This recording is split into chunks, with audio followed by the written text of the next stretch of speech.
هنتعلم دلوقتي مع بعض ازاي نبني كامبين بيرفورمانس ماكس من الصفر بشكل سريع جدا. هنشرح الحاجات المهمه فيها. جايين للسيجنالز دلوقتي هنشرحها، بس خلينا الاول نتكلم في جزئيه ازاي نبني الكامبين ونشرح كل حاجه دلوقتي. اول حاجه هنبدا بسيت كامبينز اند جولز. بعد كده هنبدا انيبل كونفرجن تراكنج، اللينك الميرشن سنتر، شوز البيلدنج استراتيجي، كاستمر اكوزيشن، الابلاي براند اكسكلوشن، البيلد الاسيت جروبز، الاد اودينس سيجنالز، السيت لوكيشن اند لانجوجز، وبعدين الريفيو واللانش. اللي مش فاهم الكلام ده هنشرحه كله بشكل نظري بشكل عملي دلوقتي. انا هنا شيرت اكونت زي اكونت كده، وانا شغال عليه كده بتست عليه حاجات والكلام ده كله، بس في الشرح والكلام ده هشرح بس الفكره اللي انا عاوز اتكلم فيها في البرفورمانس ماكس. تعالوا كده نبدا نلانش كامبين بيرفورمانس ماكس بايدينا. طيب، هتختار الاوبجيكتيف بتاعك ايا كان ايه هو الاوبجيكتيف اللي انت عاوز تشتغل عليه. تعالوا نعمل كونتينيو. هنروح على خيار البرفورمانس ماكس، كامبينز البرفورمانس ماكس. لو انت عندك ميرشن سنتر، خلينا برضو نعرف الميرشن سنتر بسرعه. الميرشن سنتر ده هو المكان اللي بيحفظ، اللي بتقدر ترفع عليه منتجاتك والصور بتاعت المنتجات والاسعار والكلام ده كله، عشان تقدر تربطهم بجوجل ادز وتعمل عليهم ادز وتعلنهم والكلام ده كله. طيب، لو انت عندك ميرشن سنتر وضايف فيه منتجات والدنيا تمام، هتدوس على سيلكت اكونت وتضيف المنتج الميرشن سنتر بتاعك. طب لو ما عندكش ميرشن سنتر، خلاص حد على الخيار ده ما تخلوش ميرشن سنتر، يعني شيل الصح اللي هنا. هنكمل بافتراض ان انا معايا مثلا ايه، او خلاص مش مشكله. تعالوا نكمل عشان عايز اشرح حته برضه هنا في الجزئيه دي. هندخل على البيدنج استراتيجي. طبعا خلينا نشرح بسرعه ان البرفورمانس ماكس من الحملات اللي بتشتغل بسمارت بيدنج، يعني ما فيهاش سي بي سي والكلام ده كله، هي بس فيها الكونفرجنس كونفرجن فاليو، وبتديها تارجت براحتك لو انت حابب. بس خلينا اقول تيب صغيره، لو انت بادئ في البرفورمانس ماكس لسه جديد والكلام ده كله، والاكونت عندك جايب كونفرجنس صح والدنيا زي الفل، بس اكونت لسه جديد برضه، ما تديهاش تارجت. خليها شغاله كده فتره، ما تديهاش تارجت لغايه ما تبدا تجيب كونفرجنز وتعرف بكام المتوسط بتاعك اللي انت بتجيب منه.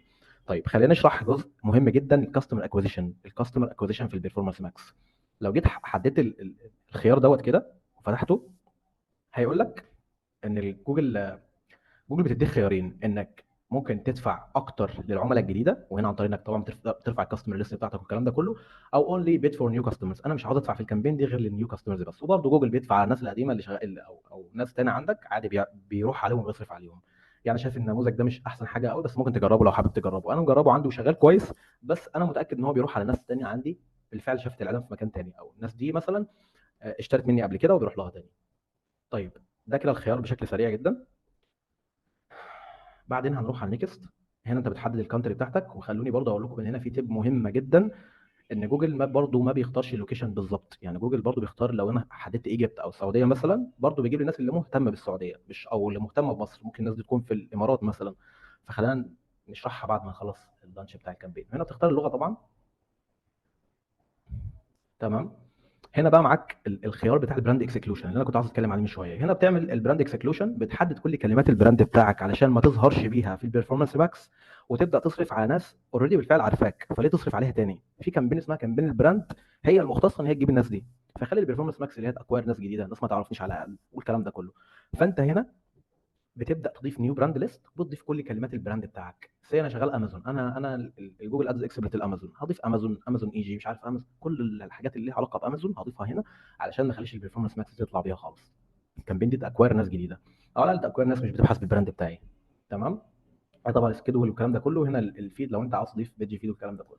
طيب، هنروح على النكست. هنا لو انت عاوز تعمل اسيت جنريشن بالاي اي، وطبعا مش احسن حاجه في العربي. هنا بقى الاسيت جروب، هنا انت بتضيف اللوجوز بتاعك والحاجات دي كله، وتضيف الفاينل يو ار ال. هنا بتضيف الهيدلاينز، هنا بتضيف اللونج هيدلاينز والديسكربشنز والايمجز والفيديوز. ومهم جدا مهم جدا تضيف فيديوهات قويه وتضيف ايمجز قويه، وما تستهترش بالكلام ده، عشان الكلام ده لما بتبدا تطلع بيه بشكل مش كويس بيضرب لك الحمل حرفيا، بيخليك تصرف كتير مش بتحقق اي كونفرجنز. تمام. وهنا السايت لينكس بتاعتك والكول تو اكشن، ويفضل تخليها الكول تو اكشن انت عاوز الهدف بتاعك عليه، ايا كان انت شغال ايه، ايا كان انت شغال ايه مثلا. هنا شوب ناو مثلا. وهنا لو انت عاوز تضيف اسيتس تاني، كل الخيارات متاحه. طيب، خلينا هنا نتكلم برضو على السيجنالز. السيجنالز، خلينا نشرح السيجنالز بكل بساطه. السيجنالز انت هنا بتقول لجوجل اللي انت عاوز تروح لها، اديني، جوجل بيقول لك اديني اشاره عن الناس اللي انت عاوز تروح لها. وخليك فاكر ان جوجل مش بتروح للناس بيزد اون كي ووردز، جوجل بتروح بس بناء على سيجنالز. الاي اي بيروح بناء على سيجنالز، وهو بقى بيبدا يتحرك، هو بيبدا يتحرك.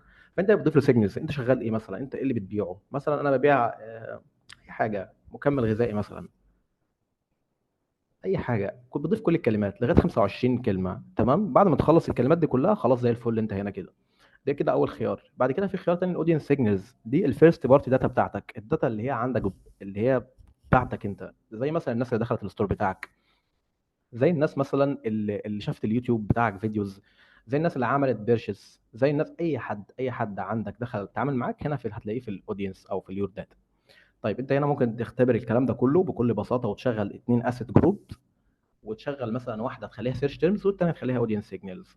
طيب هنا انت ممكن تضيف اد سيف ذا اودينس، بس اقول لكم على حاجه.